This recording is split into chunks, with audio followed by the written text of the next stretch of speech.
আপনি কোনো একটি এফআইআর করার জন্য থানায় গেলেন এবং আপনি পুলিশকে আপনার সমস্যার কথা বললেন, কিন্তু পুলিশ মামলা নিতে অস্বীকার করলো। সেই ক্ষেত্রে আপনি কি করবেন? বাংলাদেশে অনেক সময় দেখা যায় কোনো অপরাধ সংঘটিত হলেও থানায় গেলে পুলিশ মামলা নিতে টালবাহানা করে বা একেবারেই অস্বীকার করে। এতে ভুক্তভোগী আরো বেশি অসহায় হয়ে পড়ে। তবে আইনে এ ধরনের পরিস্থিতির কিছু সমাধান রয়েছে।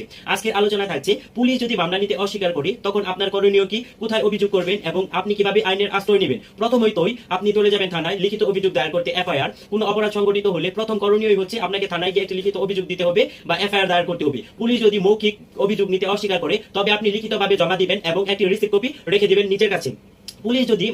পুলিশ মামলা না নিলে সেই ক্ষেত্রে আপনি কি করবেন, বা পুলিশ যদি অস্বীকৃতি জানায় তাহলে আপনি কি করবেন? পুলিশ যদি মামলা না নেয় সেই ক্ষেত্রে আপনি পুলিশ সুপারের কাছে অভিযোগ করবেন। বাংলাদেশ ফৌজদারি কার্যবিধির সিআরপিসি এর ধারা 154(3) অনুযায়ী থানার ভারপ্রাপ্ত কর্মকর্তা ওসি মামলা না নিলে ভুক্তভোগী জেলা পুলিশ সুপার এসপি এর কাছে লিখিত অভিযোগ করতে পারেন। পুলিশ সুপার চাইলে নিজে ব্যবস্থা নিতে পারবেন অথবা সংশ্লিষ্ট থানাকে মামলা নিতে নির্দেশ দিবেন। পরবর্তীতে আপনি ম্যাজিস্ট্রেট আদালতেও আবেদন করতে পারবেন ধারা 190 ও 200 সিআরপিসি অনুযায়ী। যদি থানার পুলিশ বা এসপি কেউ ব্যবস্থা না নেন আপনার সমস্যার বিরুদ্ধে, সেক্ষেত্রে তবে ভুক্তভোগী সরাসরি মেট্রোপলিটন ম্যাজিস্ট্রেট বা জুডিশিয়াল ম্যাজিস্ট্রেট আদালতে ফৌজদারি কার্যবিধির 190 অনুসারে একটি আবেদন করতে পারবেন। আদালত যদি অভিযোগকে যথাযথ মনে করে তবে পুলিশকে তদন্তের নির্দেশ দিতে পারেন অথবা সরাসরি মামলাটি তার আমলে নিতে পারেন। পরবর্তীতে আপনি হাইকোর্টে রিট আবেদন বা সংবিধানের 102 অনুচ্ছেদে গুরুতর অপরাধে মামলা না নিলে এবং প্রশাসনিক পর্যায়ে সমাধান না হলে ভুক্তভোগী হাইকোর্টে রিট পিটিশন করতে পারবেন। আদালত পুলিশকে নিষ্ক্রিয়তাকে বেআইনি ঘোষণা করতে পারে এবং মামলা নেওয়ার নির্দেশ দিতে পারে।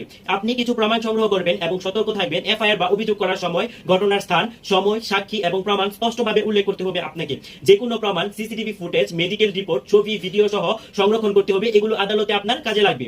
আমি আপনাকে কিছু টিপস দিতে পারি। থানায় গেলে সবসময় অভিযোগ লিখিত আকারে দিবেন এবং একটি রিসিপ্ট কপি আপনার সাথে রাখবেন। আইনজীবীর সাহায্য নিবেন কারণ তিনি আপনাকে আইনের সঠিক পথটা দেখাবেন। এসপি বা আদালতে অভিযোগ করার সময় থানায় মামলা না নেওয়ার বিষয়টি আপনি স্পষ্টভাবে উল্লেখ করবেন। পুলিশ মামলা নিতে অস্বীকার করলে হতাশ হওয়ার কিছু নেই। আইনে ভুক্তভোগীর জন্য বিকল্প ব্যবস্থা রাখা হয়েছে। থানায় মামলা না নিলে আপনি জেলা পুলিশ সুপারের কাছে যাবেন। প্রয়োজনে আদালতে সরাসরি মামলা করতে পারবেন। মনে রাখবেন, আইনের আশ্রয় নেওয়াই আপনার অধিকার আপনি নিজে রক্ষা করবেন। আমার ভিডিওটি আপনাদের কেমন লাগলো সেটি অবশ্যই আপনারা আমাকে কমেন্ট